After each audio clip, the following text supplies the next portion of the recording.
Shalom Aleichem, paz seja convosco. Quem vos cumprimenta é o Rav Shai, falando da cidade de Orlando, Estados Unidos.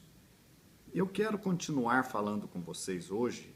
Na nossa palestra anterior, a gente falou aí de desviarmos do caminho, das consequências que advêm, principalmente das maldições que alcançam aqueles que se afastam do caminho de Deus.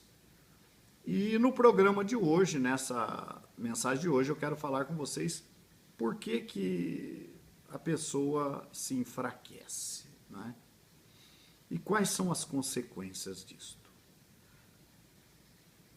Uma das primeiras coisas que acontece com uma pessoa que se afasta de Deus é se afastar da congregação. Se a pessoa, ainda que ficasse fraca, mas continuasse congregando, frequentando a congregação, ele podia ainda se levantar. É por isso que eu acho que não é muito certo ficar disciplinando, corrigindo demais as pessoas. Porque esse não é o nosso papel. Nosso papel é corrigi-lo sim, mas o nosso papel como líderes é manter o rebanho. É manter o povo servindo a Deus. Mas às vezes acontece, né? Então, num dos escritos da Brit Hadashah, o livro de Hebreus, capítulo 10, 25, diz assim: não deixemos de congregar-nos, ou não deixando a nossa congregação, como é costume de alguns. Então, alguns têm costume de deixar a congregação. Gente, eu tive a oportunidade de falar com pessoas. Tem tanta gente que mora longe. Eu estou aqui nos Estados Unidos, tem gente que mora na Nicarágua. Nós atendemos um grupo de pessoas em Angola. Deixamos lá um grupo de pessoas com mais de 20 líderes em Angola. Na África do Sul. Gente sedenta desta palavra. Fazendo de tudo lá para servir a Deus, né? E muitas vezes você está próximo, você está na cidade que tem a congregação, você está frequentando a congregação e você não valoriza. Você não valoriza. Não é verdade? Então, deixar de congregar é costume de alguns, mas não é um bom costume. É um mau costume. Ainda diz o texto: antes façamos admoestações, e tanto mais quando vedes que o dia se aproxima. Se aproxima o reino, se aproxima a vinda de Mashiach, se aproxima o reino vindouro. Não é tempo de nos afastarmos da congregação. E eu conheci um outro caso de uma pessoa também que ela queria entregar o dízimo dela. Ela não era de perto de nós, era de longe, de outro lugar, de outro estado. Falei, eu quero entregar meus dízimos, vocês aceitam? E a gente disse, sim, pode entregar aqui. E ela falou, muito obrigado. Olha, ela agradeceu por nós aceitarmos os dízimos dela. Por quê? Porque dízimo não é uma coisa que você vai dar em qualquer lugar, para qualquer pessoa, e acha que está dando na mão de Deus. Não é assim. É como uma conta que você paga. Você não paga em qualquer lugar, você paga onde você comprou. O seu INSS, o seu imposto, você paga para o governo, você não vai pagar em qualquer lugar. E o dízimo pertence a Deus, obviamente, você tem que encontrar um lugar idôneo que realmente represente a obra de Deus, para que você ali entregue seu dízimo. E aquela pessoa, então, nos agradeceu só por estar podendo entregar o dízimo dela ali. E outros que moram longe, que até nesse ponto eu acho que a nossa instituição no Brasil, ela está de parabéns, porque a gente tem muitos programas, transmissões ao vivo, vídeos, são vários programas durante a semana, estudos. E a pessoa, mesmo que more longe, a pessoa pode estudar o dia inteiro até se ele quiser. Talvez a única coisa que vai precisar é de vez em quando ele se deslocar para ir em uma festividade e tal. Mas ele tem como acompanhar da cidade dele. Então esse serviço é prestado pela nossa comunidade no Brasil. Um atendimento, uma assistência às pessoas, né? Então o texto diz que quanto mais vai se aproximando daquele dia, é para nós estarmos cada vez mais firmes. Eu citei num programa anterior que a fé vem pelo ouvir. Quando nós estamos frequentando a congregação, nós estamos ouvindo a palavra, nós estamos nos alimentando. Em Atos capítulo 2, nos escritos da Brit Hadashah, diz que diariamente os discípulos perseveravam unânimes no templo, partindo pão de casa em casa e tomavam as suas refeições com alegria e singeleza de coração. Então, eles estavam sempre juntos. Estar junto é o quê? Congregar. Né? O Shabat, por exemplo. O Shabat é um dia para ser observado, lembra e guarda. Shamor vezahor. Mas é um dia ordenado por Deus para quê? Para nós congregarmos. É santa convocação. Então, se você mora num lugar que não tenha congregação, tudo bem, mas aqueles que moram no lugar que tenha congregação devem estar na congregação no Shabat. Shabat não é dia de ficar em casa, não é dia de ir em casamento, não é dia de ir para o colégio, não é dia de ir para o trabalho, não é dia de ir fazer concurso público.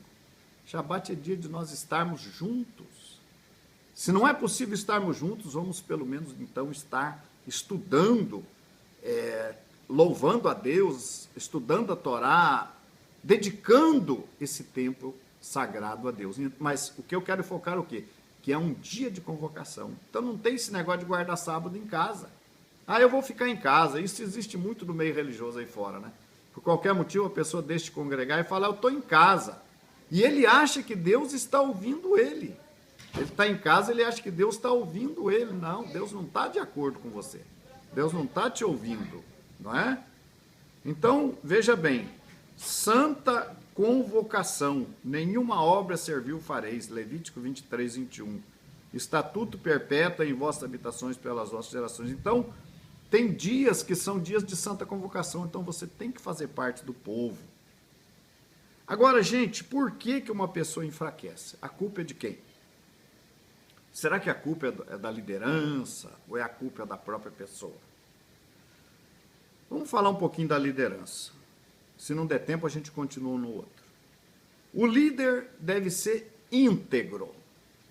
Deve possuir as qualificações especificadas na Torá, mas deve igualmente alimentar bem o rebanho e proporcionar todos os meios para que este não enfraqueça ou se rebele. Então não é só o líder ter uma vida santificada, uma vida exemplar, isso é necessário. A pessoa que não tem uma vida exemplar, a pessoa que vive uma vida dupla, uma dupla personalidade, e tem gente que finge que não vê isso. Eu conheço muita gente que é assim, que ele vê que a pessoa não é leal, não é honesto, não é puro de coração, mas ele tapa os olhos, os ouvidos. O líder tem que ser íntegro. O líder tem que viver uma vida santificada, obediente a Deus, moralmente, em todos os sentidos. Mas o líder também deve prover o rebanho de um alimento. Esse é o trabalho do pastor. Nós vamos falar sobre isso. Mas aqui, Êxodo 18, 21. E tu, dentre todo o povo, procura homens capazes. Capacidade, gente. Existe um ditado aí fora que ele fala, Deus não escolhe os capacitados, mas capacita os escolhidos. Não é bem assim. Deus escolhe sim os capacitados. Deus capacita, obviamente, os escolhidos. Mas ele escolhe sim os capacitados. Ele escolheu Moisés, não é? Que era um homem capaz.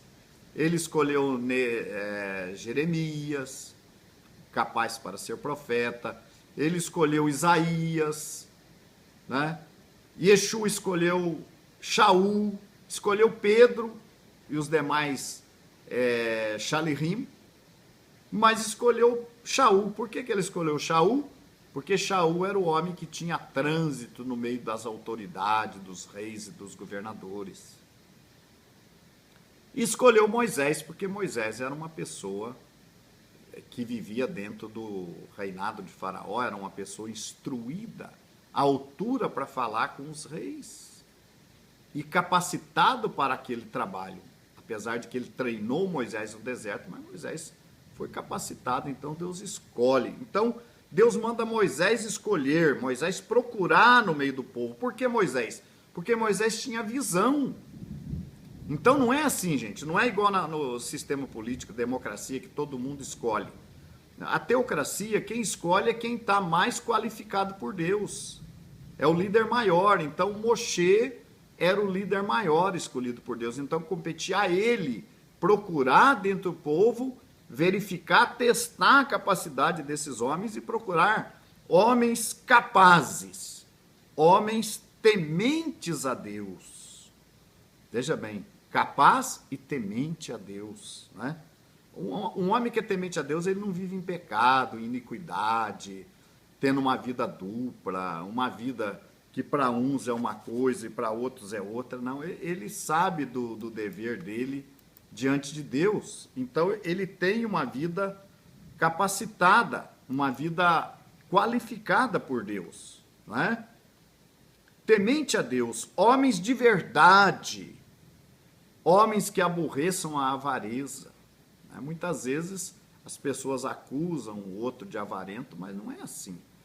A gente pode avaliar uma pessoa pela trajetória dele, pelo que ele conseguiu na vida, se ele conseguiu com trabalho ou se ele conseguiu com ganância. Então, deve-se avaliar se ele não é avarento também. E põe-nos por maiorais de 1000, maiorais de 100, maiorais de 50 e maiorais de 10.